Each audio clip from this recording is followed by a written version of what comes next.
Jason, grandpas are known for a lot of things like treats and fun. Fun, One definitely. thing one thing grandpas are not known for is to be lacking in opinions. Right. Jason, do we have opinions? A lot on most everything. Yeah. Yeah. Now, another thing that's awesome about grandpas is they are more than willing to share their opinions. And yet, another awesome thing about grandpas is that they are willing to share opinions when they don't have all the info. Right. So, another question for you, Jay, do we have opinions about the WWDC keynote that just ended? I definitely have some opinions. A lot. Yeah. I Yeah. think first starting off, I said no when we got to the section that I was most excited for. I said, I know what my biggest disappointment is. So Yep. yeah. All right. Well, that's the plan for today. So WWDC 2024, the keynote just ended about 30 minutes ago as we start to record this. We're going to drop our hot takes. We'll drop the episode. And then next week, we'll dive in deeper. Plus, we'll have some bonus stuff next week because I'm recording in the trailer. I'm at a different campground. I'll have some feedback on the T-Mobile. Kind of a spoiler. The signal is perfect at this campground. Right. So... Jason, you're on the road too, right? Right. And you can see in the background in the corner over here the beautiful view of Thackersville, Oklahoma, which is where we are at the Windstar Hotel and Resort. And yeah, I'm on the road. So a little technical difficulties with Wi-Fi. So had to change up my setup the way I was going to record. Originally, I wanted to record from the iPad. Um, But with the situation I had with the Wi-Fi, watching the keynote and things like that, I figured I better play it safe. We know that Riverside and T-Mobile's network kind of work perfectly together. So, uh, yep. So I'm recording from my phone as usual, and I have my iPad here with my notes and everything. But the signal keeps coming and going. So we're going to put an emphasis on hot takes today. This Yep. is going to be just our opinions, and we could be wrong about a few things. And next week we're going to dive deeper into it because I missed most of the keynote jumping off and on Wi-Fi. So Yeah, I think that also, apologies if you can hear, like background noise because Riverside does a pretty good job of filtering it out, but I don't know if the AC right, in my trailer is going to come through. This is the first time I'm recording in the trailer with the AC going full bore. I can hear a little bit of an echo in the background, so I don't know if that's going to cause some issues too. So, we're doing what we're doing. yeah, So, yeah, we will see how this turns out. And so, again, hot takes for today. These two grandpas, we're going to share our hot take opinions about the WWDC announcements because cue the music.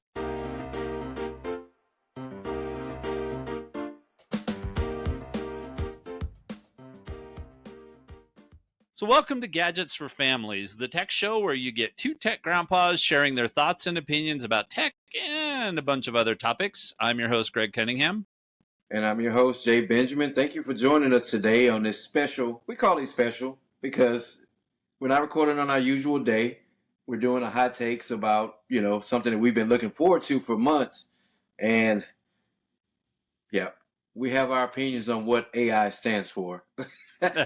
Yeah, we'll get to that. Jason had two different things to come up with for AI, so I'm sure he'll get to those. But just before we dive in, this is going to be a straight to the point kind of show. But don't forget to hit that subscribe button. We won't have a bonus video this week. This is all it'll be because we're going to spend the rest of the week trying to figure out what we didn't get right, get all the other details because I have questions. And I'm sure Jason does too. So don't forget to hit that subscribe or like button, share the show with everybody else. And with that, I'm going to ask some questions. I'll kind of lead this one, but Jason, give me a one-word summary of WWDC this year, the keynote anyway. Well, I'm not going to say disappointing because that's going to be the obvious one. But I will say lackluster. That's two words. What do you think? Just put a dash in there. I know that's probably not grammatically correct, but we can go with that one. Yeah, yeah. Yeah, What about so you? Because you didn't have high hopes going into to the thing to begin with. I didn't. I was thinking what would be the one word? Yeah, yeah. Same here. There's my one word, right? I mean, it was It's a- good. There's some good stuff. There were some surprises, but for the most part, I didn't have a whole lot that I expected to have happen, and I wasn't right. disappointed. So There were some surprises. So I'll say that with those few surprises that were they were pleasant surprises. But um, if you were really hoping for some major changes with iOS or iPad OS, which is what I was hoping for, or even Vision OS, because remember you mentioned depending on what was announced with Vision OS would determine whether or not you would jump on the Vision Pro. So if you were hoping for those kind of things, I'm sad to say that there was none of that. But yeah. the changes that they did make were some decent changes. So we'll jump into that here shortly. What was your biggest surprise? So there's a few things. Let me switch to my notes right here. Scroll down to my biggest surprises. So there's a few things, a little off the wall, some surprises, but this may give you the kind of set the tone of how I took WWDC, knowing that there were iPad announcements and stuff. The biggest surprise with me was Snoopy made it to the Apple TV with those new I saw screensavers. that. Like, yeah, my kids So are gonna love that. yeah, yeah. So we love those watch faces. We love the way they change and everything, and seeing them on the Apple TV. Now, don't get me wrong. Those wallpapers that they have, those not wallpapers because they're live. Those live wallpapers. I mean, they look amazing as is, right? With the fish and the flyover of all of these forests and these landscapes that they just look beautiful. But these Snoopy ones, I'm excited for. I think those are going to be really cool. Yep. So Yeah, I they mean, don't have a public beta on the Apple TV, right? There's just a developer beta. So this is one we're going to have to wait for September for. yeah. I mean, my kids are always tapping my watch to watch Snoopy. So at this point, I'll just stick it up on the screensaver and maybe they'll fall asleep watching Snoopy. Yep. So, Yep. They're going to be some all right. pretty cool ones. So what about you? So What was your biggest surprise? I I have a think few of them. my biggest one, well, you can save the rest because we're going to go through everything. But I think my biggest one is that there were more features announced than I thought there would be. Now, Okay. I mean, you can't get around the fact that a lot of it is AI driven, right? It just is AI driven. Yep. But there were way more features. I thought it was going to be this whole AI discussion, but they did what Apple typically does, and that is they made it about how you can use the new stuff that they're announcing, right? Not just, hey, we have AI, go talk to it. So Yeah. they actually made it about how you can use it. So yeah, Yeah. that was my biggest surprise. Now, what's your biggest disappointment? I already know what it is. So everybody Yeah. else probably does too. So I'll save that one. I'll go to another biggest disappointment on my list. And remember when they did the AirPod Pro demo when they talked about the new gesture features and stuff? That guy made that sandwich. He didn't use any mayo or mustard on that sandwich, and that was just disgusting. That was my biggest disappointment from WWDC. So, Oh, oh, Jason. gross. Yeah. So what about you? I think mine is there was nothing they announced today that changes my hardware plans. Yes. Yep. It's changed So mine, definitely. so we're going to talk about that a little bit later because I think things have changed just a bit since we recorded a week ago, but Yep. I was hopeful in at least a couple areas. I thought maybe a third area.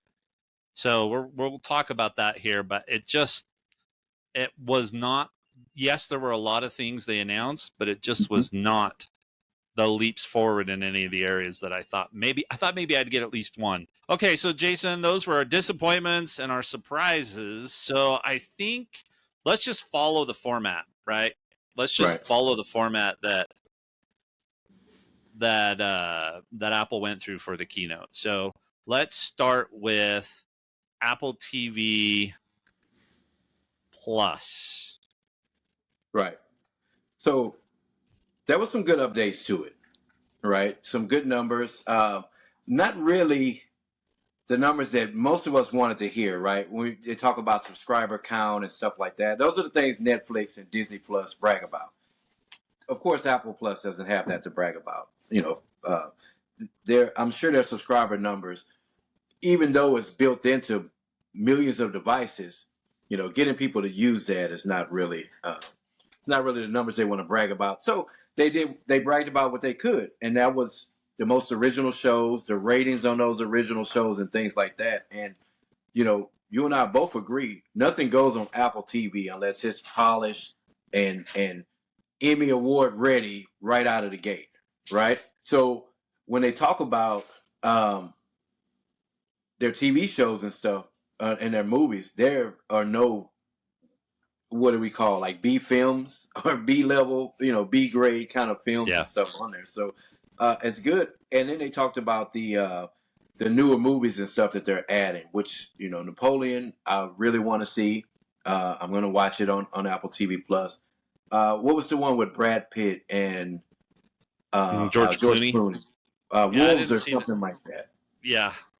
These are all movies that I want to see, and they're going to be available on Apple TV, or they already are available now, I believe they said. So, yeah, some good changes to the platform, but not really a big deal. Not any numbers that people want to see, right? We want to hear that they have more subscribers than Disney Plus, which is probably not going to happen.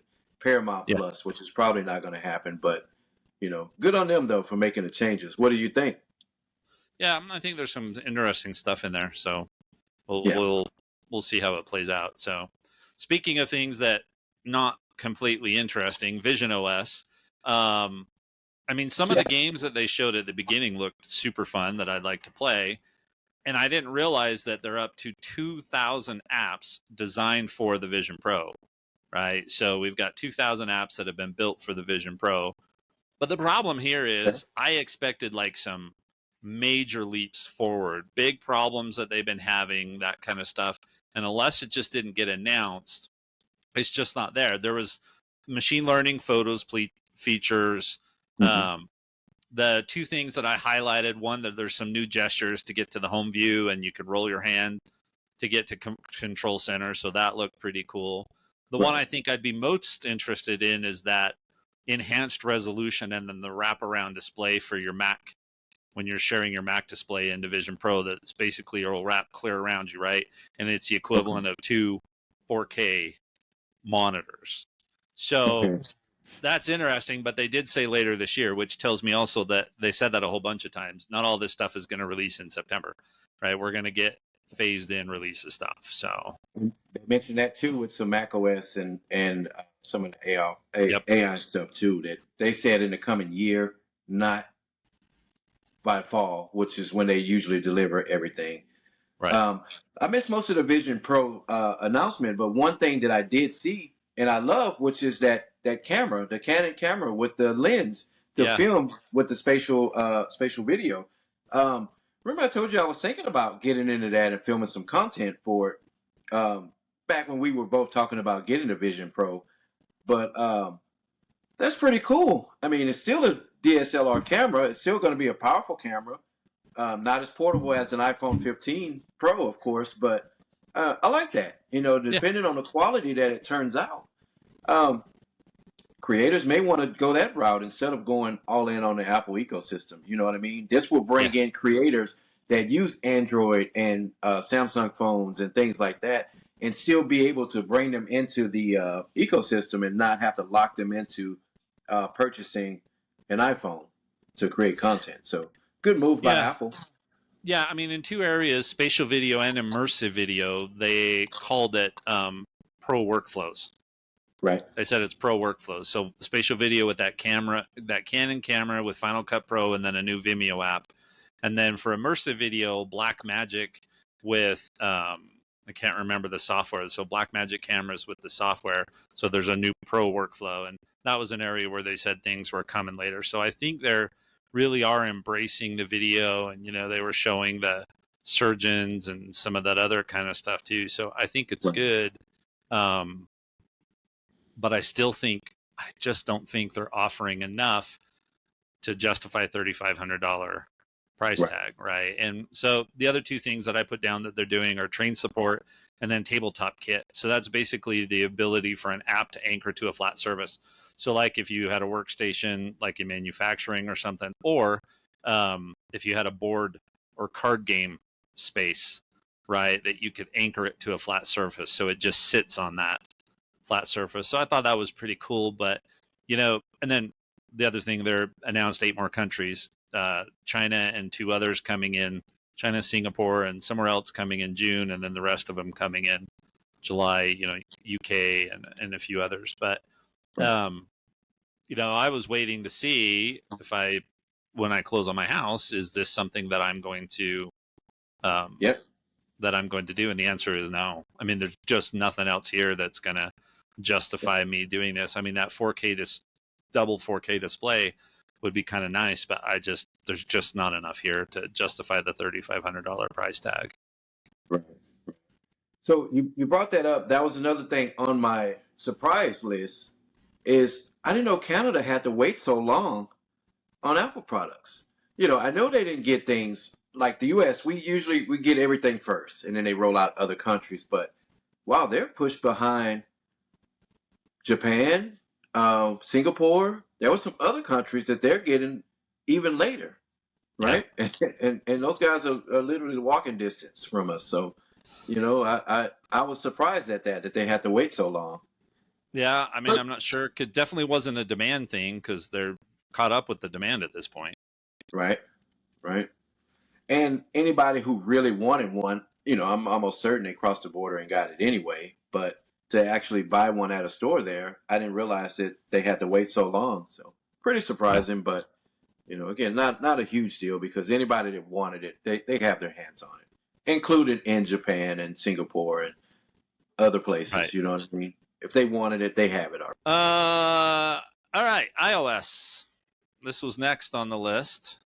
iOS wasn't as disappointing for me, because like you, I didn't have many expectations, but some really cool stuff that came out of it. More control over customizations over the apps and stuff. Some of the biggest apps, or more popular apps, not the biggest apps. So some of the more popular apps were apps that allowed you to control customization over the home screen and stuff. So it kind of made sense that they were coming with this, right? This is something that should have been in iOS 17. It should have been in iOS 15. We finally got it, and it's pretty cool. Yeah, I mean, you can have blank spaces now, so your icons, when you drop a new icon on the home screen, aren't going to default to the next blank space, so you can move them down.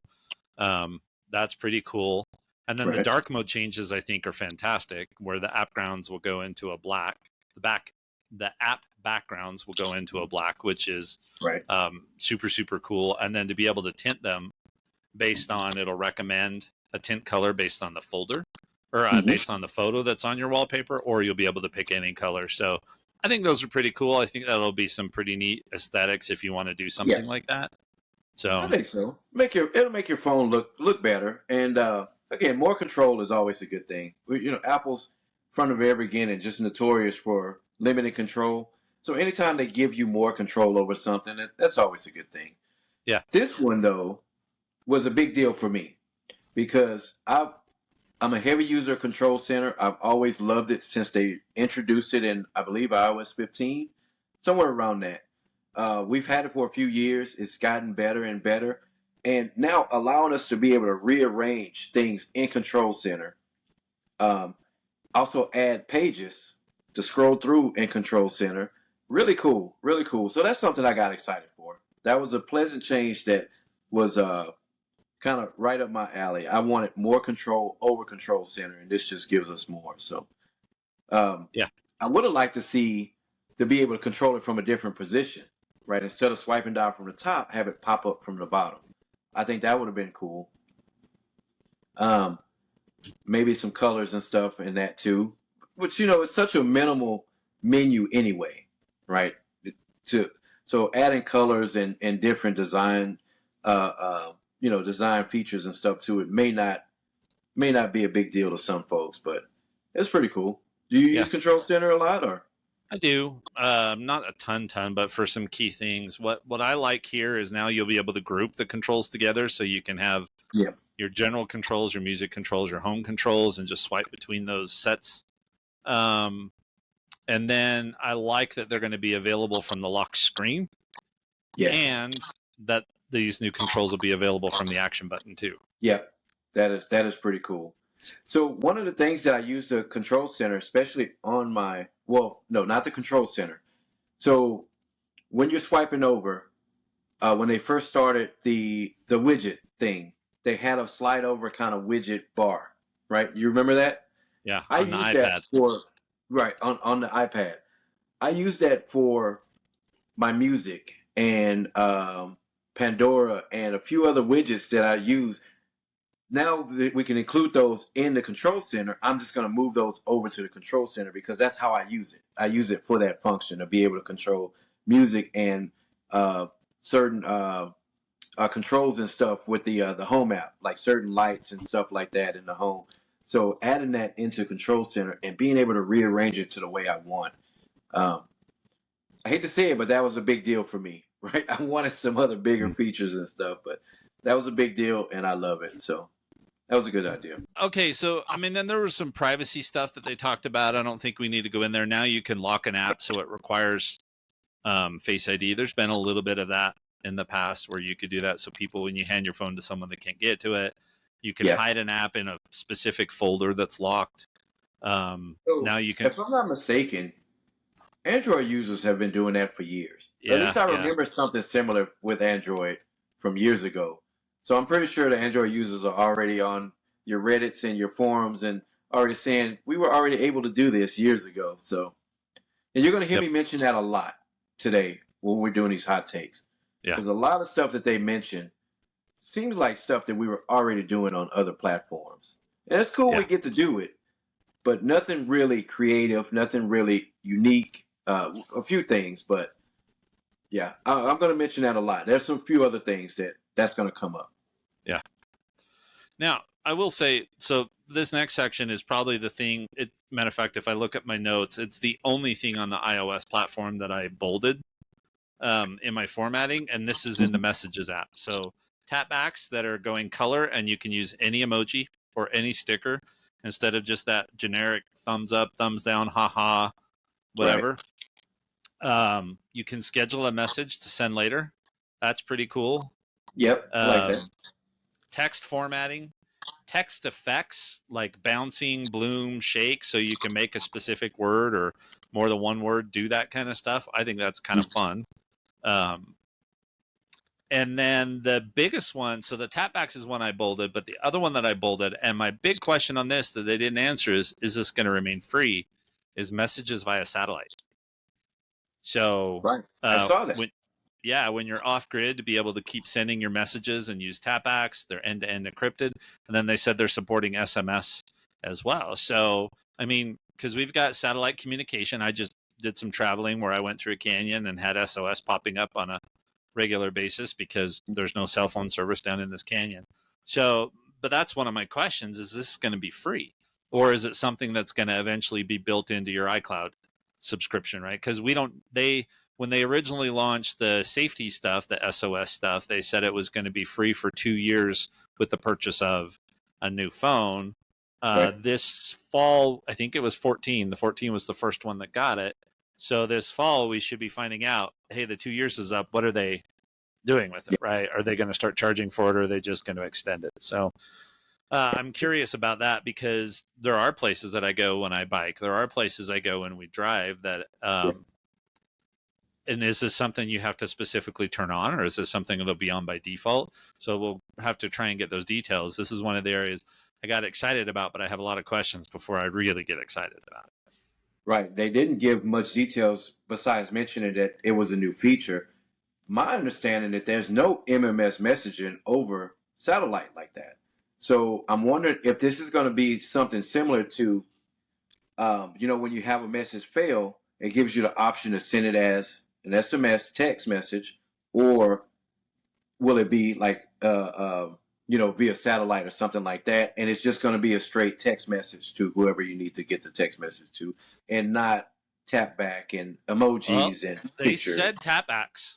They Okay. specifically called out TapAx. But my question is with TapAx is it going to be all it sends to the satellite is some command, which then gets processed on Apple's servers, Right.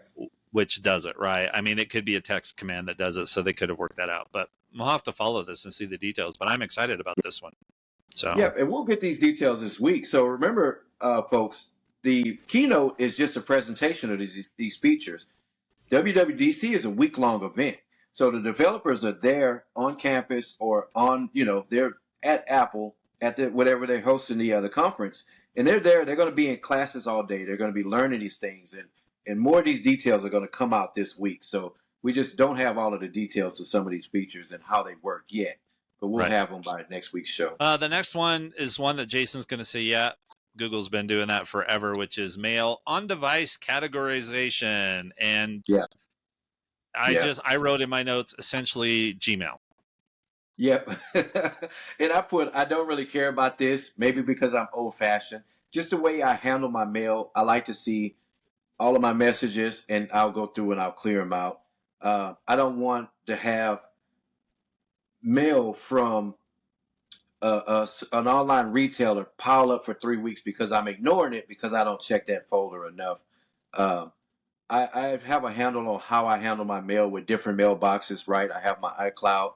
Greg emails me there. My family emails me there. Those are the only messages I get notifications for. My Hotmail, yes, I still have a Hotmail account, which is my live Outlook account because they migrated all those servers over. That's where all of my stores and my coupons and my spam and stuff goes to. And then I have other mailboxes for other issues, other things. So, not a big deal for me. What about you? Yeah. Nope. I don't even use the mail app. I don't use it anywhere. So, Right. yeah, so it's not going to help me. I do like the concept of the digest. So, for example, you could get all of your emails from on your flight information in one digest. I like that. But that ties into the AI stuff that we'll talk about later. But I like that idea. If they open that up, then in theory, my email app of choice should be able to do that too. Dad joke alert. Uh-oh. Game mode is going to be a game changer. But boom. Yeah, so it's always good when you see an industry, superstar come out on stage, on Apple stage, and do part of their presentation, right? They do this with WWDC when they announce new hardware. They had, I forget his name, Kojima from, used to be with the big game studio. I'm sorry, I'm drawing a blank now. I'm on vacation, but when you see these guys come out on stage, it's going to be some big news or some big thing, some project they have been working on. And these guys just released a version of with Ubisoft released a version of Assassin's Creed on iOS and Mac OS, and they got another one that they announced today that looks amazing. Greg, you Shadows. sent me a message and you were like, Yeah. is this a movie or is this a game? Right. Yep. So always a big deal. And this game mode feature that they have, it just kind of, again, not a huge deal, but it just kind of makes the gaming experience more pleasant, on iOS. So yeah, I'm all for it. Any changes like that, it's going to be good. All right, let me just breeze through a couple of others here. Maps, topographic maps with trail information. You'll be able to create your own hikes. They showed that on macOS too. Okay. The wallet app is getting tap to cash, so you can exchange your Apple Cash. This follows up on the heels of they just enabled a virtual Apple Cash number, so you could use it online instead of just places where Apple Cash is available. So, Okay. And then to be able to use your rewards cards and then get event info. And of course, they showed Messi because MLS, right? They showed Messi and being able to get info about the stadium or wherever you're going. So that kind of stuff will be popping up in the wallet. Journal, they've got a new insights view, which is basically machine learning or AI, whatever you want to call it. We'll get to the Jason's names for it later, but where it's summarizing your journal stuff. I've stopped using the Journals app, not because it wasn't good, but because it was too simple for what I need it for. Again, I still think if you want to get into journaling, that's the way to get started. So they had a new kind of dashboard, see your insights and that kind of stuff, which I use day one, has that as well. So and then they did a redesign of the Photos app. We'll hold off on talking about the AI features of Photos, but basically, a redesign, grid view, filter buttons, collections, pin collections, and then a new favorites and featured photos carousel that you can customize. So you can mark your favorites, but it's also going to pick out some photos and say, hey, this one might be one you want to have in this list too. So good redesign. Get away from that original. That Photos design has been around forever. So, yeah. So I agree. Probably some good updates to photo apps. Most of those features I'm already using on my NAS with the app that's called QMagi that I use. So that's another thing that I saw. I'm like, really good that Apple's doing that, but I've already been using that for the last year and a half or so with QMagi, which is where I export all of my photos to when I back my phone up in the evening. So, good one, but again, already doing it somewhere else. Jason, you spoiled one in the next session. What's going on with audio and home? Right. So, and they didn't say which AirPods would be getting this feature. I'm assuming it's the latest Pros, the latest generation of the Pros, but some really cool gestures. So I've been in these situations before where you just don't want to talk back to Siri, right? You're in a place where you need to be quiet. They show the guy going up the elevator. So now whenever Siri talks to you, you can nod your head yes or shake your head no to acknowledge or to communicate back with Siri what you want to do. So the demo they used was a guy got a call from his gram or something like that, and he just shook his head no, that he didn't want to answer the call while on a crowded elevator. Really cool. The next one was a call came in to. Oh, go ahead. No, go. Well, a call came in to a lady, and she was walking down the street, and she had her arms full, but she had her AirPods in, and the call came in, and she just shook her head yes to answer it. And it goes to a guy making the most disgusting sandwich ever. No, let me stop ragging on that guy. But these gestures seems like, I mentioned before, I love when you get features that seem like, well, why didn't we have this from the beginning? That was a really cool addition. It makes using that product just that much more easier. And I think it was a good thing. So new gesture controls coming to what I'm assuming is just the latest version of the AirPod Pros, not my old. So let me tell you how I interpreted this, and this is based on the second one, because then they said that voice isolation is coming to the AirPods Pro.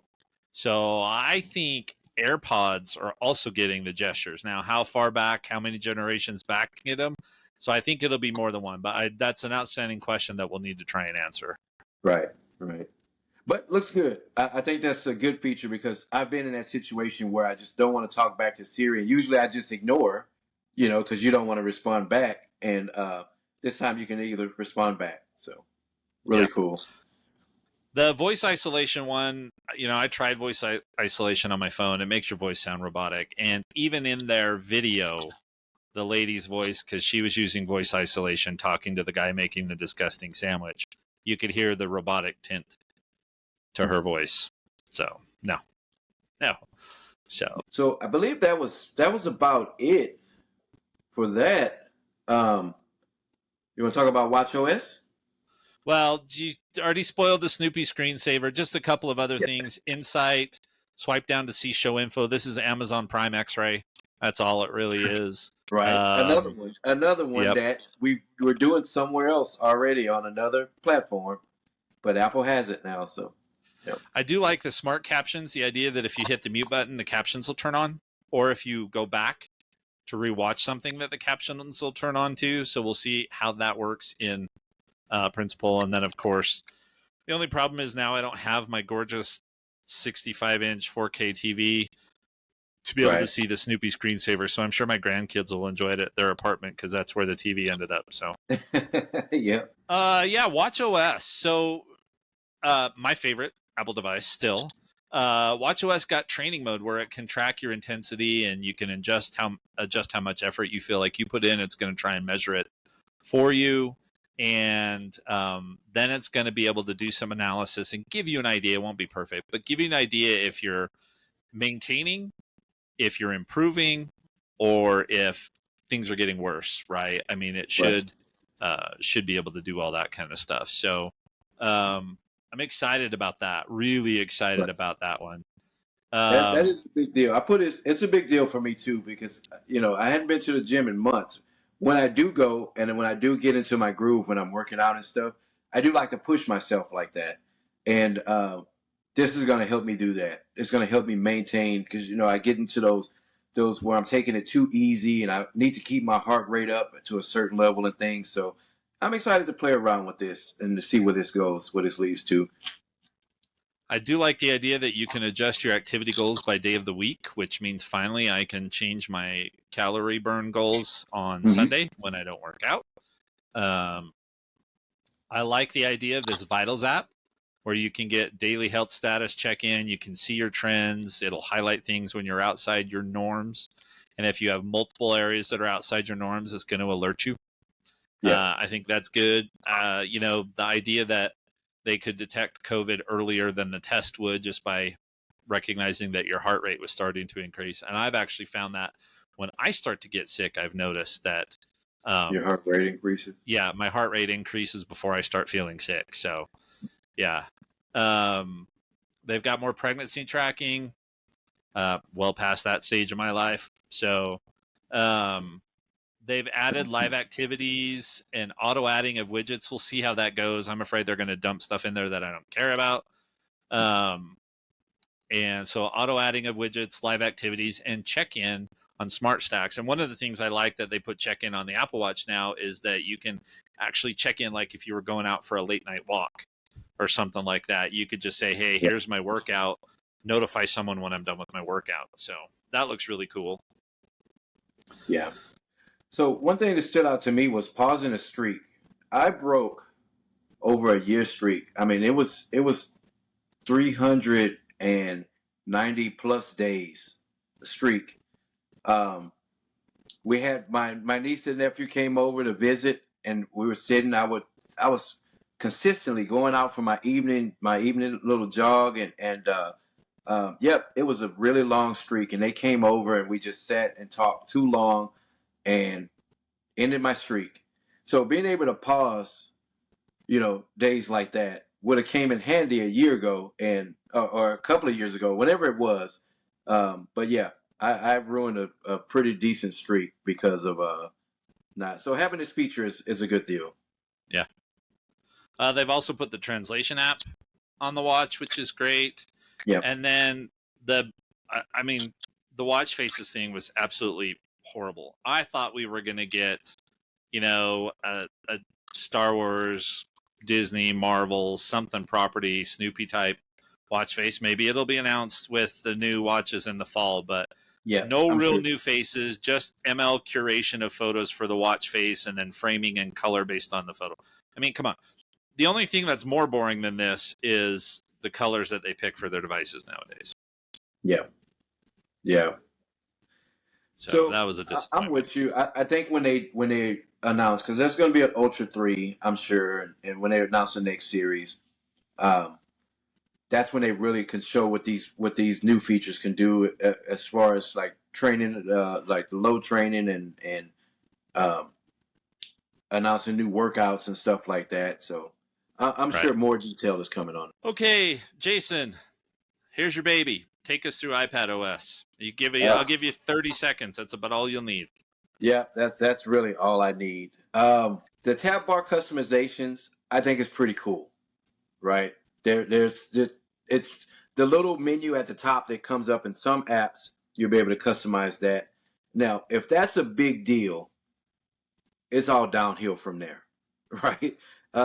I could dig the tab bar customizations. You want more of whatever app you're using on screen anyway. So having a menu Whereas if you remember, there's always a menu on the side, left-hand side of the screen. Being able to slide that over and view more of the workspace or the view space and have that little menu pop up, that's a good thing.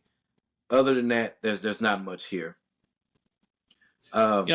Here's one thing though. I mean, this was a little surprising to me. So normally, the customization stuff you got and all the cool messaging features and things like that came Right. in iOS. Normally, that stuff is delayed by a year for iPadOS. Right. But we are getting it this year. So the customizations and stuff be even on the like the control center and stuff. Yep. Is that so what they said is the home screen and console center stuff from the iPhone. Those things are all coming to iPadOS too. So okay. Yeah. Okay. Good.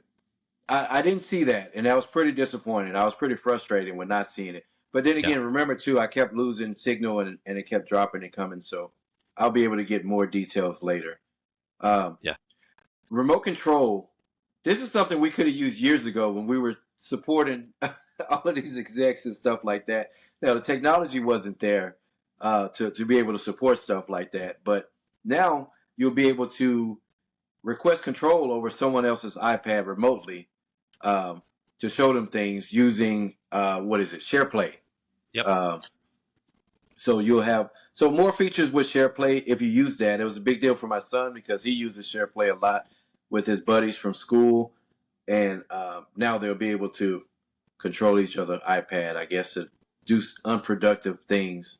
But definitely professionals, tech professionals and stuff, support staff and technical support agents will be able to take advantage of this to be able to guide somebody through, enrollments and things like that. Is that feature on iOS, or this was just iPad only, right? I don't know. Okay. I didn't hear it mentioned there, so I'm Yeah, not sure. it may be one of those ones that cross over. We'll find out more this week. I hope so, because this would be so used with the sharing the screen and just give me control of your screen. I could solve so many problems. I actually need to do this more often with my grandma with her Mac, but normally I just have her FaceTime me and point the camera at the screen and I tell her what to click on. But right. And that's the way to get it done. But definitely tech professionals are going to really take advantage of this SharePlay feature and being able to remote control devices and stuff. Right. If you've been waiting from iOS 3, what was the first iOS on iPad? So if you've been waiting since 2007 with your fingers crossed and sitting on the edge of your chair every year at WWDC to finally get a calculator, you've been disappointed between the first iOS on iPad all the way up to iPadOS 17. Finally this year you got your wish, and there's going to be a calculator app on the iPad. And they didn't just give us a calculator app. They gave us the calculator app with some really cool iPadOS features where you can take notes with your Apple Pencil, solve equations. Well, not solve equations. You can solve the equation, but you can actually erase part of your equation, add in new numbers, new input, and get the iPad to calculate the calculator app to calculate that for you in your notes. So really cool feature.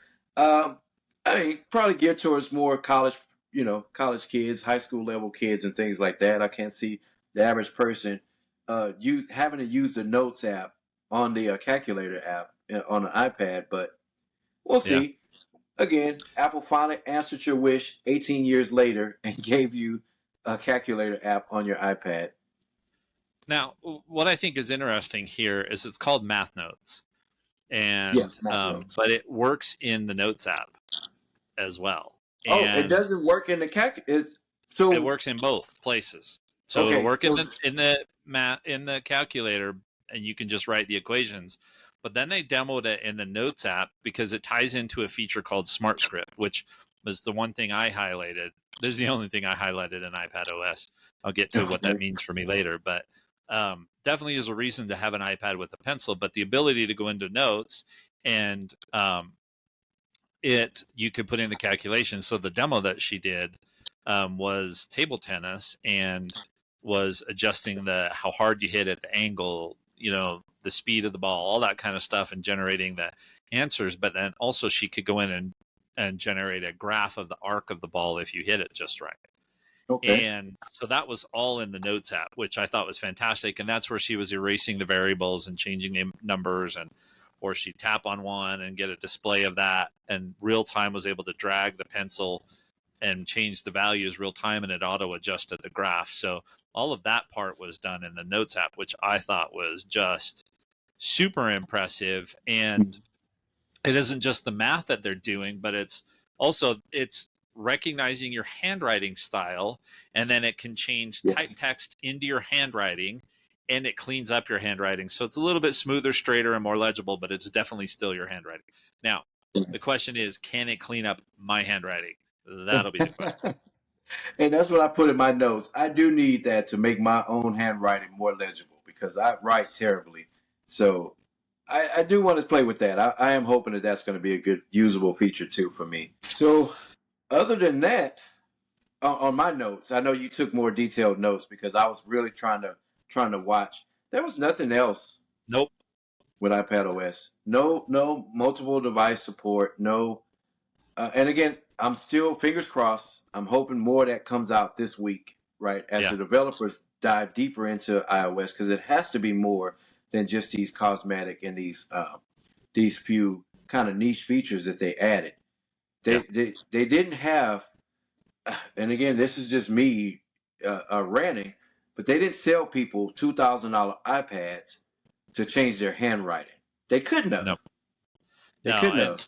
Yeah, I don't know what they're holding out on, because that M4 processor, Jiminy Crickets. I mean, it's supposed to work on all of this stuff, from what I could tell, is supposed to work on the Air too, which I guess we'll talk about that in a minute, but we'll want to make sure. But it sounds like anything with an M processor is getting all of these intelligence features. So, and that's what this stuff is. So, well, you're right. They just said M processor, but did you hear only the iPhone 15?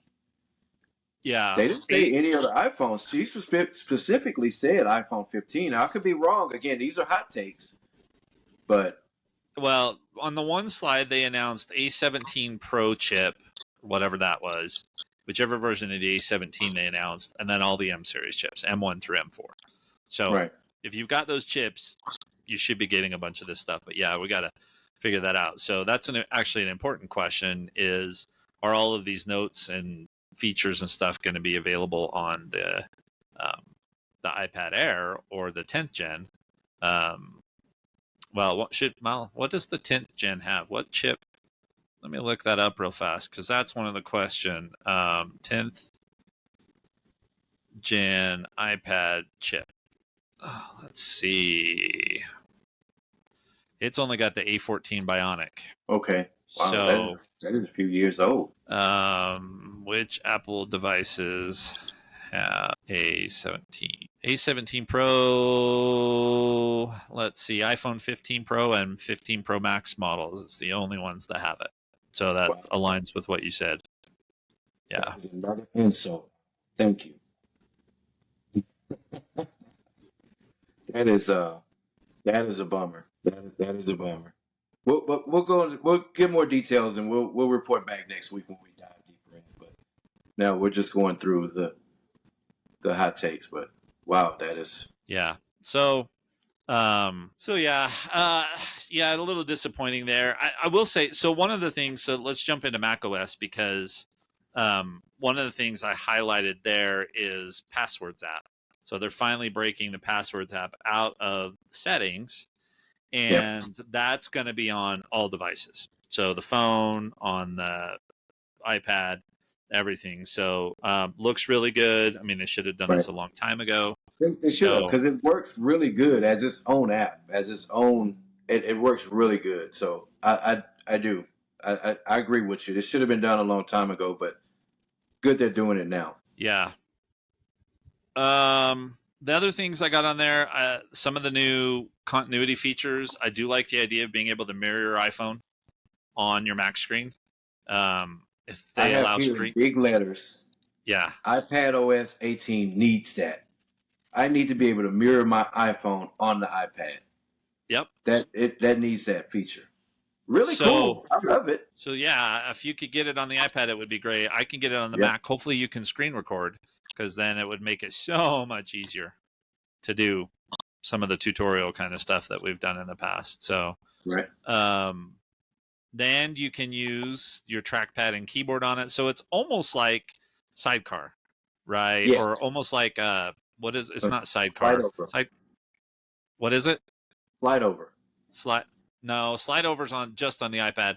It's the Sidecar is when you use your iPad as a display for your Mac. What's the feature when you just connect your keyboard over to your iPad? Now I can't even remember the name of the feature because I'm distracted.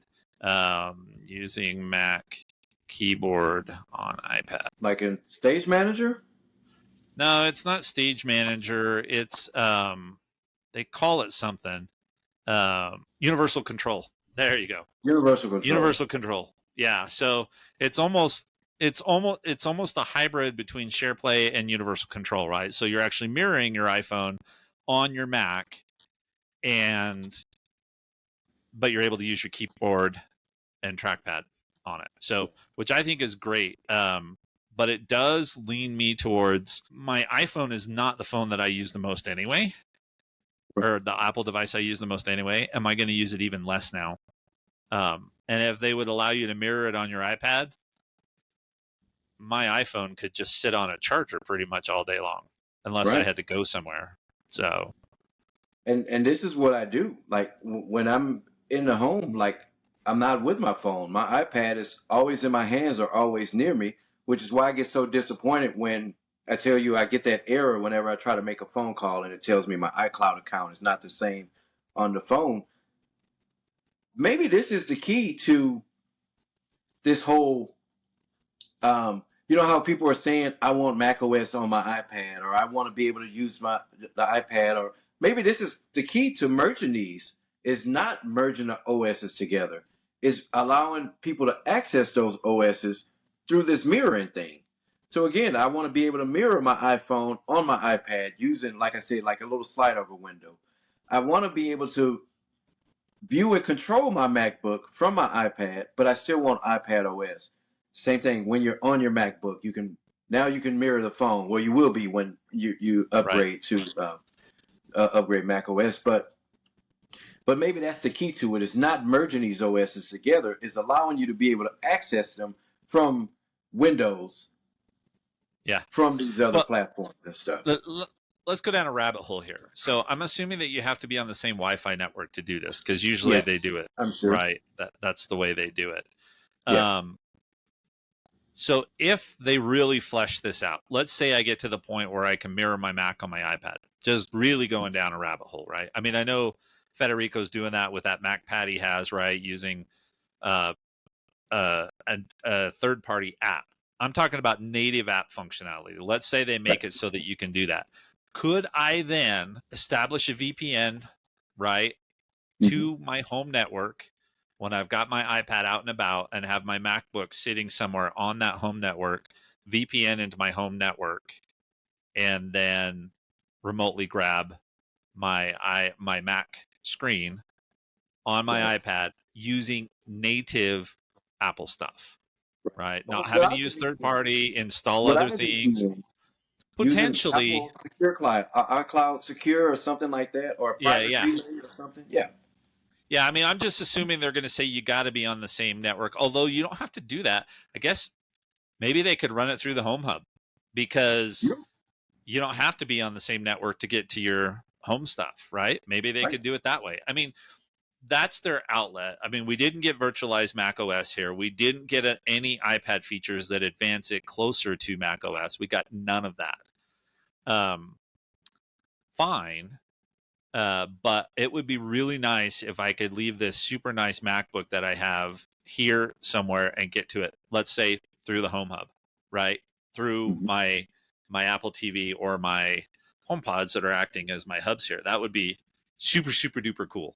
Just let me get to it directly that way and not have to worry about it. So I know that's a little bit of a rabbit hole, definitely some wishful thinking there, but that would make things so so different. If I had, in that scenario, if I had a nice Mac Mini just sitting somewhere in my network, right? Right. And that I've got my 13-inch iPad Pro or my Vision, Apple Vision Pro, right? I've got one of those devices out in the wild, and I just go, oh, I need to do something on my Mac. And Yep. it knows where it is. It goes through the home hub, so it's all secure like everything else is. I don't know, wishful thinking down the road, but honestly, I mean, some of the AI stuff we'll talk about, I think, is pretty cool. I wish they were moving in that direction. They're not, right? They have to try and keep up with the AI stuff because of everything that's going on, and they basically admitted to that.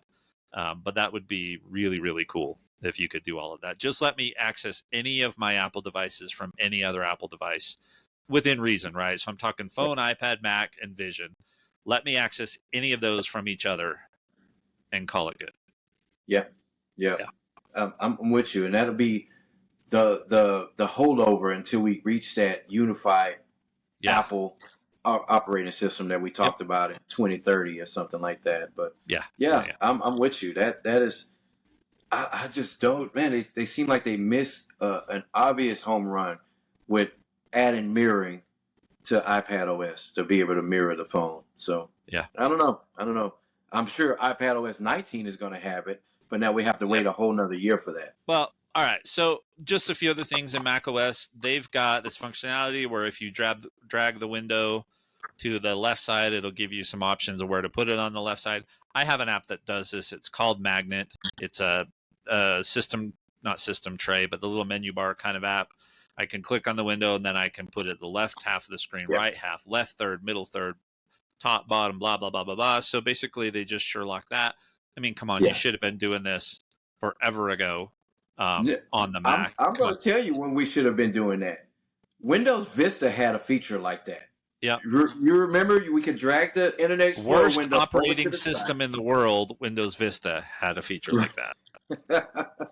So they not only did they steal that, they went back to 2005, whatever that was, and they stole that. So granted, this is more advanced and you have more control over it, but sliding a window to the edge is not something new. So that was another feature that someone else did it. And then the only other thing I think I'd mention, well, two other things to mention here. Video conferencing, you can do presenter preview, and you can replace your background with built-in. This is on FaceTime or other apps like Zoom, or you can use your own photos. Now, what I hope, because Zoom does this, Microsoft Teams does this, the chat apps, video chat apps all do this, right? What I hope they do is they can get it better than the others, because if I were to replace my background right now, there's always this little area around my head, right, that seems to be a blend of the real background and the fake one that you're presenting. So I see it catches the lighting around people's shoulder too, like the shadow behind your back in the chair, and it always kind of does something weird, and it makes you look like you're not in the environment. And then the last one, Assassin's Creed Shadows, coming to Mac and iPad. So that's like ridiculously cool. I mean, I don't play those kinds of games, but seeing that one made me kind of want to play those kinds of games. So we'll see. Safari Viewer was another one that I have here in my notes that should have been on iPadOS 18. There are some, what do you call it, extensions that you can buy that allow this. I don't know why Apple doesn't already have this, and it kind of isolates the video playing on the page and puts it kind of front and center. I don't know why. It seems like something that should have been on iPadOS first and then went over to the Mac, but here we are. It's on the Mac first. iPadOS 19 will have it. iPadOS 20 will have it, but we're not getting it this year. All right, so that's it. That's all the platforms. Covered everything. All of the ones that jumped out of the airplane. So, which I thought was a very interesting intro. I just want to share one general observation, and then maybe we can. I don't want to spend a whole lot of time. You might be more interested in it, but at least I'm not in the AI stuff. I'm just not all that interested in it. But one of the things that, as they started talking through this AI stuff, is I realized what it's doing is, in order to try and make our lives simpler, they're actually making the systems more complicated. So what do I mean by that? So for example, one of the demos that they did around Siri, and I think you lost part of this, but one of the demos they did around Siri is she was asking Siri to give her information on one of the national monuments in California, and then said, oh, wait, that was the wrong one. Give me it on this one. And Siri did it correctly. Okay. So you've got that. And then right after that, she was able to tell it, okay, schedule a lunch there. She just said the word there for tomorrow at noon, and it kept the context, right? But Okay. one of the things, like that highlights feature in Safari, how do you control this stuff? How do you manage it? How do you make sure it's only there when you want it to be? The putting new widgets in the smart stack on watchOS, how do you make sure it's only putting stuff you really care about and not making your life harder, that it's really making it easier? Because remember, you and I have both said about the Apple Watch, it just blends into our life, right? And if I start flipping up to check the weather and it's put some new widget in there because it thinks I want it, and then I got to search for the weather widget, not cool, right? So one of my concerns about this, about the operating systems getting so complex in general, and about the state that we're in right now in AI, I think longer term, AI will know us well enough. It'll be able to manage all of that stuff, and it'll know what we want when we want it. Right now, there's too many problems, right? AI is inaccurate, and it doesn't matter if it's Google, if it's ChatGPT, if it's whatever the case may be. It's has enough of this that it calls it hallucinations, right? AI is having hallucinations, and so you and I have talked about discoverability of features and how hard it is sometimes to find this stuff and to know what it is. So all of this new AI stuff that they're introducing, if it goes badly, what do you do with that, right? I mean, it's going to make the system more complicated. It's going to make it more clunky. It's going to be turned on for my grandmother who doesn't want any of it, right? And she's going to say, how do I get it to stop doing this and showing me this information? And I'm going to go, I have no idea, because it's all self-managed. At least that's the way it comes across. So I'm not trying to be a downer on it, but I just don't think, I understand why Apple had to do it, but I just don't think that AI is at the point where it's going to be able to get me well enough to make my life automatically easier without me having to control the AI. Maybe that's a good thing. Maybe I don't want the AI to control itself, right? But we don't need an iRobot or a Terminator scenario, which total joke, right? But anyway, that was kind of my general feeling as I started going through some of this AI stuff. Is I'm like, okay, I see how this could make things easier, improve how I use my tools, because again, you and I have said we've gone from gadgets to tools. But at the same time, I see how it's just going to make things more complicated too. Any thoughts on that? Yeah, I think you say you don't see where this thing is going. I see where it's going. It's just going to cause people to stop using it, right? You're going to get notifications or smart notifications or AI driven notifications, and it's going to lead somebody, the average user. You and I are going to use, technology the way we use it. The average user who doesn't understand it, they're just going to tune it out. They're either going to turn off notifications completely because they're not getting the notifications that they want, or notifications on stuff that Siri feels is important, but they don't feel is important. They're not going to know, like you said, how do you turn this off, or how do you adjust it, or how do you fine tune it the way it gives me the information I want. I know how to do it. I'm just going to switch it off, and I'm not going to get any notifications or any photos. I'm not seeing the pictures that I want. I took 50 pictures of this certain thing at the graduation, and this is the only pictures that are rotating in the feed. Well, I don't want that. It's not doing as smart a job as it's advertised to do. So I'm just going to turn it off. I'm going to turn this feature off. I'm going to turn that feature off, and I'm going to use the phone just for the phone. And that's exactly why we started the show, right? Remember, way back into episode 1 or 0, we said we can't believe how many people say, as long as it makes phone calls, I'm happy with it. Yeah. So we're going to have tons of people that don't realize what the phone can do because it's not doing what they want it to do. You get what I'm saying? So I think that's the road we're going down. Discoverability is an issue, like we always say, but I don't think a lot of people even want to discover some of these devices, some of these features and stuff that they're doing. You know what I mean? And those are the people who are just going to go back to As long as it makes phone calls, I'm fine with it. It's too complicated. I just want to take a picture. I don't need this picture to show up in my menu. I don't need it to automatically send to friends and families. I don't need it to automatically do this. I just want to take a picture of my granddaughter, have it here for when I want to look at it, and that's it. If you make that too complicated for certain people, they're just not going to use any of those features. I know that was a long rant, but that's where I see it going. No, but it's true, right? I mean, so let's just go down through these features just kind of briefly. Okay. And And remember, it cut off for me, so you're going to have to talk them through right, because I'm going to have to watch it later. right. So what I'd like to do is just go down through these features and let's just kind of talk about that. So first one is prioritizing notifications. I think you're going to run into this problem. If I can't turn it off, or if it doesn't learn quickly enough what notifications are important to me, this one's going to be a problem. Right. Right. Because there's certain apps too, and I'm assuming it's going to go by the number of notifications too. And there's certain apps that annoy you. Yeah, Yeah. right. We don't know how it's going to do, but I'm assuming that's probably one of the things it's going to look at. And ESPN really annoys me. I want to get my Astros and Cowboys scores and news and stuff. I don't want to hear about Taylor Swift being at the Chiefs game and stuff like that. So Right. the ESPN app is one app that I'm always on the verge of turning off. And I can understand that something like this may prioritize those ESPN messages, and that's going to annoy me to no end. Yeah, so the question is, can I turn it off, or can I train it quickly enough that it knows what I want? So, and maybe it'll start learning based on, like it learns your battery charging habits. Maybe it'll learn by the ones that I just swipe and never interact with, and it'll start deprioritizing those. But I just don't have hopes that it's going to be that good to start with.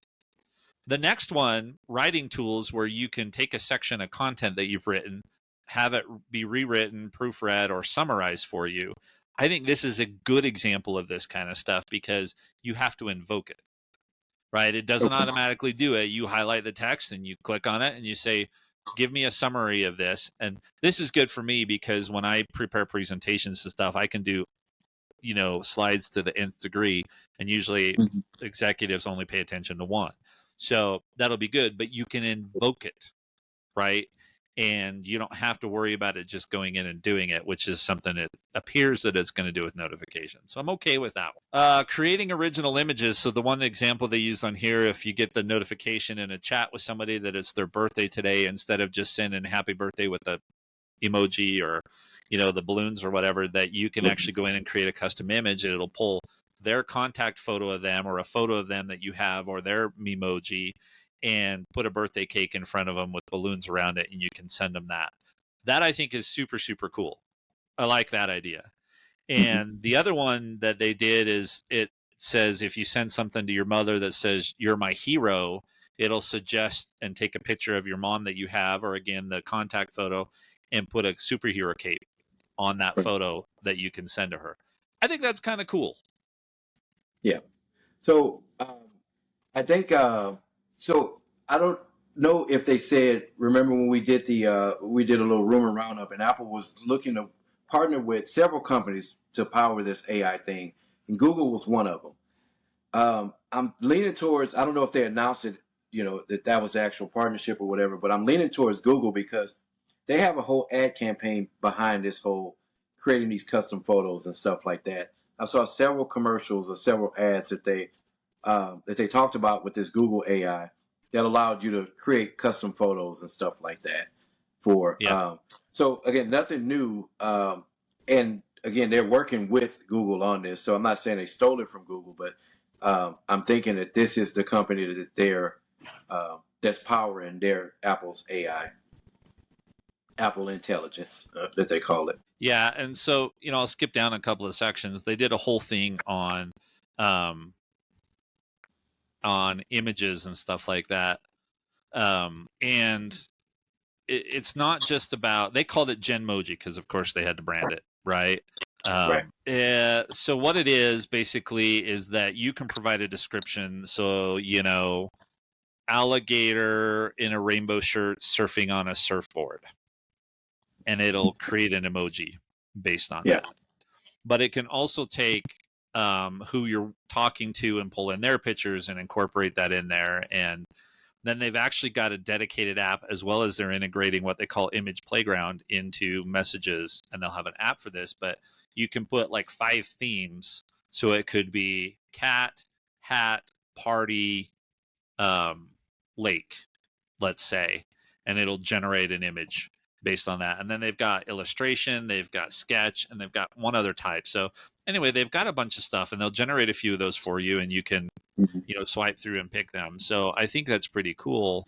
I just like that kind of makes it a little more fun, right? And so we'll see. That'll be one of the reasons why that and the messaging and some of the other stuff, those would be probably the biggest reason I want to install the betas. Whether I'm going to install them on day one or not is a whole other movie. Probably not even on the public betas. I'll probably wait a month or so, but that was one of the things that I got excited about. And that's what you had mentioned.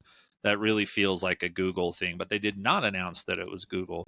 They did announce that when you can't use Apple's own stuff, which is a combination of on-device processing and some processing on M-chip powered servers, so it's all private, that you can go out to Chat GPT powered by GPT 4.0. So they announced that partnership. Okay. But what I thought was super interesting is that every time you go to do that, it's going to ask you to confirm that it can pass that data on to Chat GPT. So it's an every time thing. So it's got to say, hey, I can't answer this question. I want to send you to Chat GPT. Are you okay with that? And you have to say yes. Okay, good. So it sounds like then they're partnering with multiple companies then to pull off Apple's intelligence. All right. So I think the report we watched, it was the report we read back then. It was a couple of months ago, so it's older information, but it kind of made it seem like it was an either or thing, and they're trying to finalize who they're going to go with. So it sounds like everybody's going to get a little piece of this AI Apple intelligence pie. Yep. So yeah, Jason and I will be sending each other custom Genmoji back and forth or something like that. Right. So the next one was taking action. So more contextual commands, like the one they used was asking Siri to pull up the podcast someone sent me the other day. And it'll be able to go in and find that, which actually would be super useful. If I think about the one thing that I want AI to do much better is search. So I can just say, hey, I talked to somebody about this topic sometime, find it. Right. And then it can go find it. That I think is a big deal. And they talked about it's still personal content. It'll analyze the data across your apps and the data on your screen. One of the examples they used was like you get a meeting rescheduled and then you can ask it if that's going to make you late for your family event that you have that evening. Right. So some pretty cool stuff like that. If Siri can be accurate, it can now maintain context. It can handle less formal inquiries, even if you correct yourself. We already talked about that one. You can also ask Siri how to do something on one of your Apple devices. So how do I do this on my Mac, for example? Okay. So super interesting there. And then later releases, they said coming later, on-screen intelligence, meaning interacting with the data on your screen, in-app actions, share something like share a summary of my meeting notes in an email. You'd be able to do something like that. And then improve global search. The example that they use there is if you were on a form that required your driver's license number, that it could go out, find the image of your driver's license number in your photos, copy the number out of it, and paste it into the form. Okay. So sort of like the passcode thing, when you get the password thing, they email you a passcode to authenticate yourself. Yep. Sort of like that. That's really cool. I like that. And I like being able to ask Siri how to do certain things. How do I turn off my Bluetooth or something like that? I think that's going to be a real handy feature for people. Yeah. Yeah, and then a couple others real fast because we're past the hour mark, but it can summarize key points and add it to your content. So if I have a long email and I want to just put the TLDR at the top, it can do that. There was an example where they use where, let's say somebody says, hey, are you coming to the dinner tomorrow night at 9:00? And is your spouse coming with you? Then it can pop up suggestions for reply. You could say yes or no, but then it'll follow it up with the follow-up question. So let's say you say yes, it would automatically prompt you and say, is your spouse coming, yes or no? You say yes or no, and it fills in the answer. Okay. Yeah, so I thought that was pretty cool. They did talk about you can get a summary of all your notifications. I know that on Upgrade, Mike Hurley was talking about this a bunch, where if the group chat is blowing up and there's 5 billion messages in there, you can get a summary that says it got moved to 9:00 at this location and so will be late, rather than having to go through all of the yes I'll be there, yes I'll be there, no I won't, that kind of stuff. Okay. Yeah, that's pretty cool. I Yeah, can see that kind of, acting a little buggy, depending on the group chat and the conversation, but that's a really cool feature. To at yeah. least attempt something like that would work pretty good. Hopefully people don't depend on it being accurate too much, but yeah. Yeah. So, let's see. Reduce interruptions is a new focus mode where it'll only display those notifications that may need immediate attention. So let's say you got a whole bunch of messages, but one of them from your mom says, I need you to call me immediately. It would let it through. So, Good improvement. Good improvement to focus modes. Yep. yeah. Let's see. What else have we got here? Then you've got the more Google image stuff like the image wand. Image wand is where it notes if you sketched out an image, it can clean it up for you, make it more presentable. That's pretty cool. Photo editing, there's a cleanup tool where it can remove that person that was standing in the beach and behind your family, and you got to get them out. Improve Which was a search. big deal on Samsung phones and things like that. Yeah. So, yeah. I thought an interesting one is the ability to search within videos. So if you said, show me the video of my granddaughter cartwheeling on the lawn, and that's in the middle of a long video, it can actually find the exact spot in the video where she's cartwheeling on. Okay. I didn't know that. That is really cool. And I Yeah. can see why you would need some power. Right? That feature definitely won't be available on older devices to pull something like that off, especially on device. So now I'm wondering if those devices have to be stored in the cloud, or if those videos have to be stored and indexed or whatever on Apple servers on one of those. You know what I mean? They talked about more imaging on device. I think this stuff is all on device though. Okay. Yeah. And then I can see why it requires the latest devices then. Yep. And then easier memory movie creation. Like you could say the example they use is so-and-so learning how to fish to a fishing song. And it just put it together for you. Okay. So, that is pretty cool. Yep. And then the last one here, recordings, transcriptions, and summaries coming to the phone app. So you can record, you can get transcriptions, all that kind of stuff. So still slowly but steadily moving into that business phase. So, Okay. Yeah, I hate I missed all of that the ending part, but again, I'm going to watch it tonight, and more details will come out later this week, all week actually, when developers start diving into this stuff. So again, like you said, it's not really a big deal to us, but we realize that it is a big deal, and everybody's moving towards AI and stuff like that, and just doesn't sound like it's going to be dependable. Like, people shouldn't live their lives by AI now, right? I'm pretty sure in the future, I don't have Alzheimer's yet, but in the future, being able to have Siri be a much more helpful assistant is a good thing. I just think now with these features that they're adding, everything now it's not like mission critical stuff. You know what I mean? This is not stuff that's going to be life changing at this point now, but at least we're going in that direction. Yep. It's not, and I'm more worried about if it's not a good experience and if it's not accurate and all that kind of stuff, then are people going to give up on it? Right. And is it, like I said, is it going to make things worse? I think so. So, okay. I think that's it for the thing. Anything we missed there? No. And like I said, it dropped off. I got on like right at the end when they were talking about AI and stuff. So I'll look more into it. Before we go, though, I did want to mention another. It's not really a disappointment, and it's not really a surprise either.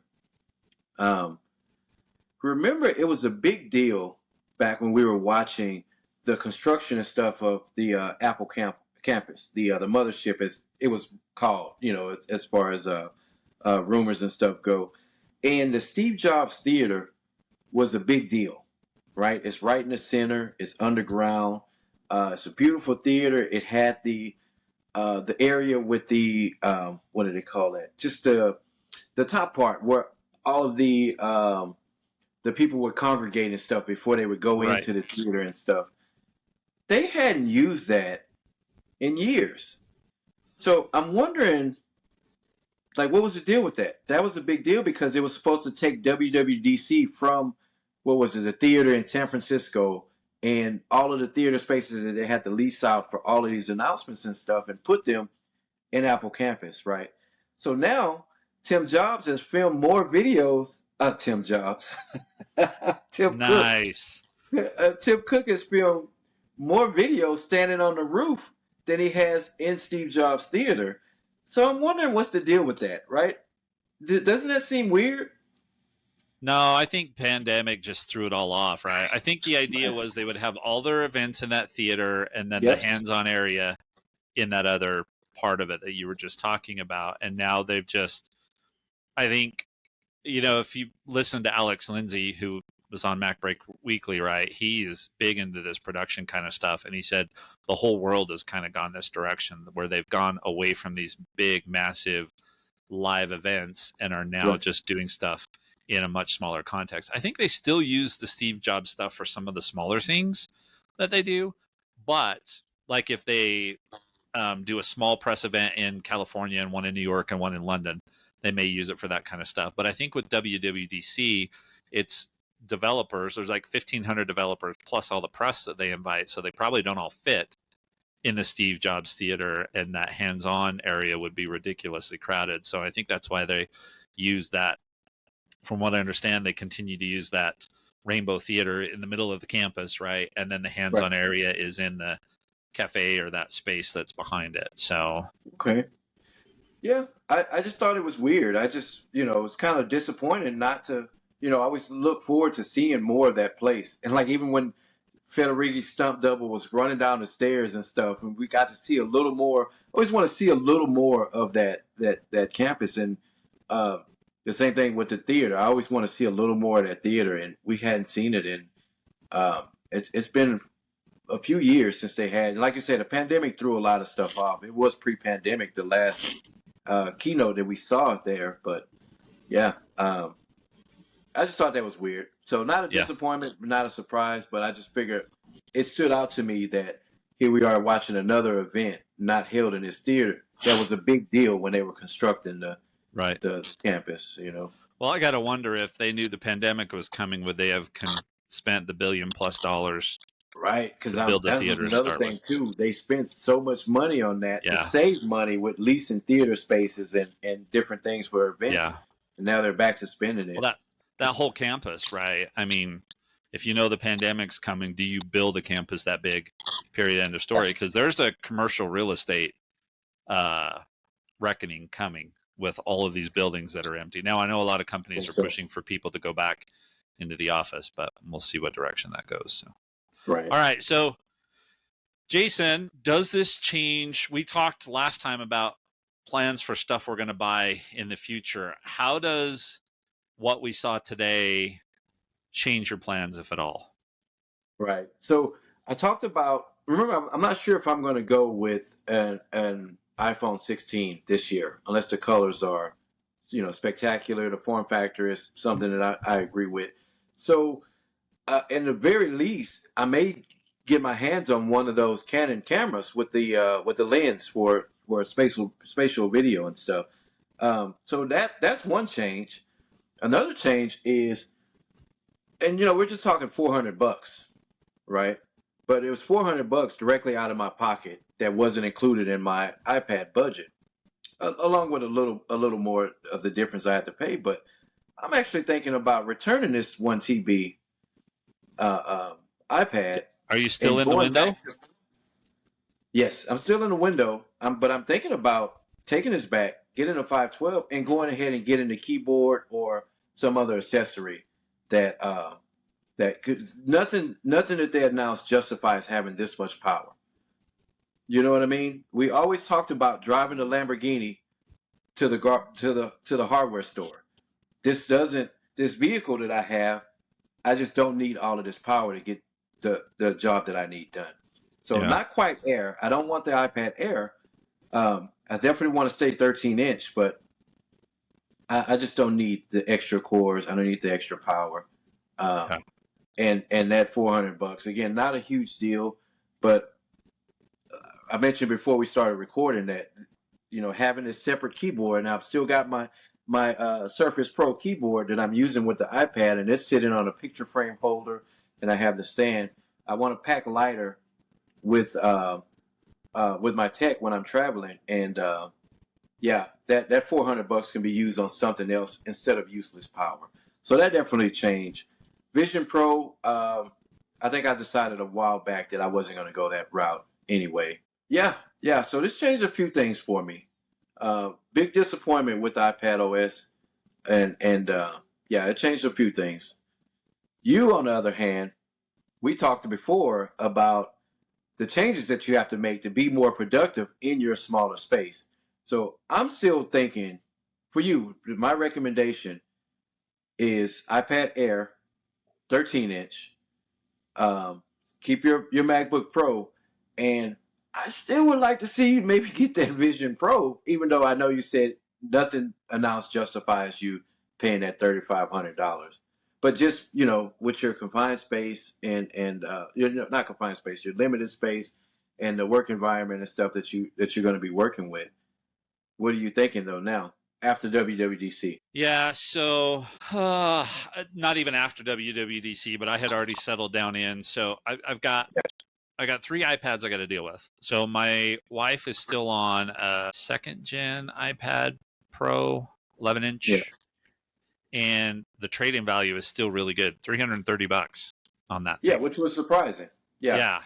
So, but it's time, and so she wants the same size. So, but I talked her through, and she's going to go with a 10th gen, and so I'll trade in that, and I'll get her 512. Is it 512 or is it 256? I can't remember which one. I'm gonna get 2 10th gens. So one for her, and let me see what I did there. I did 256 on both of them. So they're $499 each.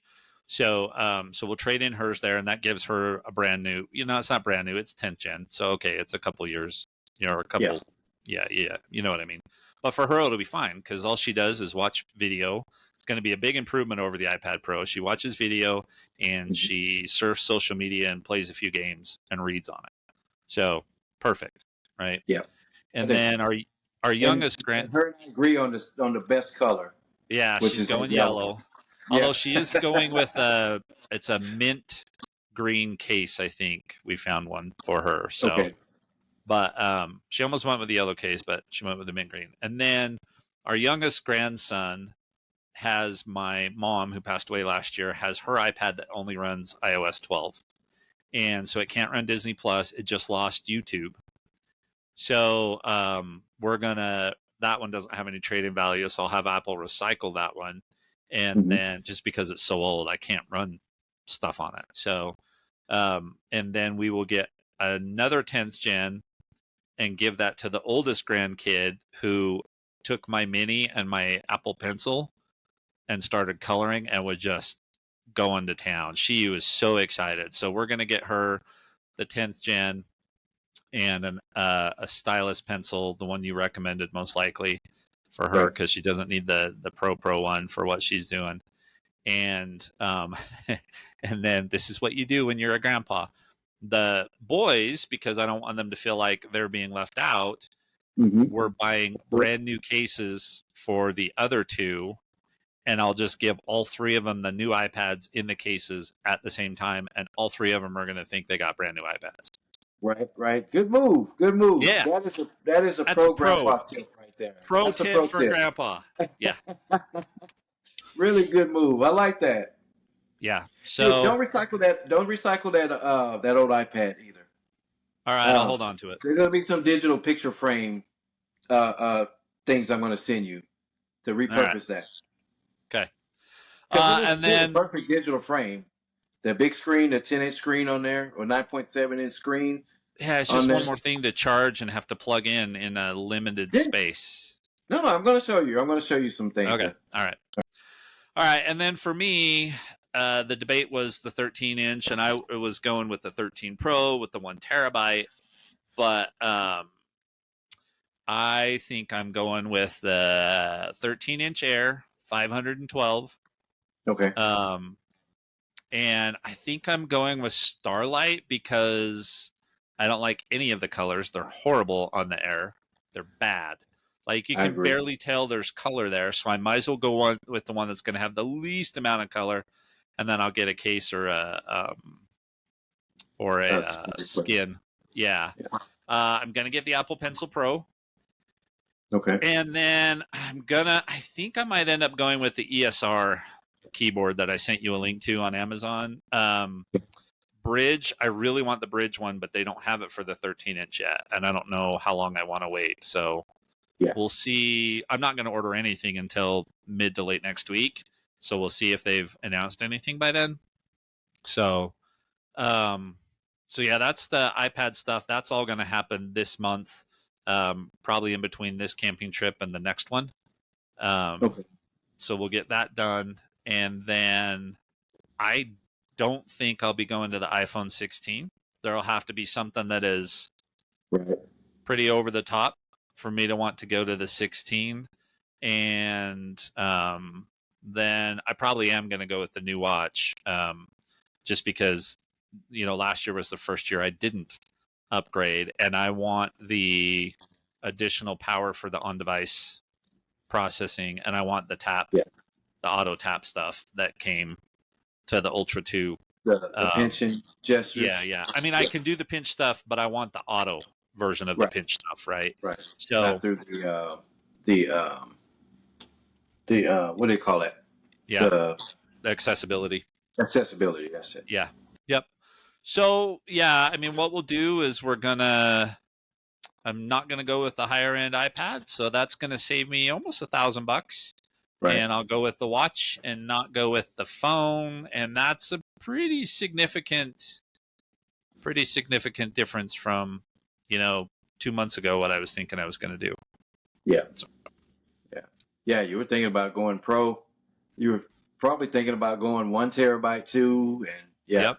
Pro 1 terabyte, and I was really hoping I'd have a reason to get the Vision Pro because I'd like to do that. Now I may go get the demo on the Vision Pro when I pick up some of this other stuff, although I may just order these now, but I may go get the demo and see how that goes. But as of right now, I mean, for me personally, an iPad and an Apple Watch, that's all I've got left for the rest of the year now from an Apple standpoint. Yeah. Several iPads, but for you personally. I'm talking about for me personally. The other stuff, yeah, we'll deal with that. Unless they come out with the new Mini later this year, and then I still think I'll end up with the new Mini. I just don't know that I'm going to want to, as much as I read from a book standpoint, I just don't see myself wanting to hold that 13 to read for, I do marathon reading, right? I mean, I'll read a whole novel in a day. So yeah, I just don't see that. So, and then I got to work on the keyboard. So more to come on that. I'll figure out what keyboard I want. The ESR one's pretty good rating. It's got some of the stuff that I want. I really want that Bridge one, but it doesn't seem like they have it yet, but hopefully soon. So, yeah. Okay. All right, folks. Well, I think that's it. Those are our hot takes again. Grandpa's with opinions. Definitely our opinions. I'm sure we messed some of this stuff up. Probably already information out there about things we told you wrong. So join us next week. We'll go into things that we need to correct, more information that comes out, any different plans. I'll see how the editing of this one goes. Hopefully we don't have a bunch of feedback and stuff like that. Right. We'll make some adjustments for next week because I'll be in this same spot next week. Jason won't. He'll be back home. Yeah, I'll be back home. So that's all I got. Jason, anything else? Want to wrap us up? No, that was all. Thanks, folks, for listening. And I know this was a long one, even though they were our hot takes. But like Rex says, grandpas are full of opinions. But we'll see you guys next week. I'm heading to the pool. All right. Thanks, everyone.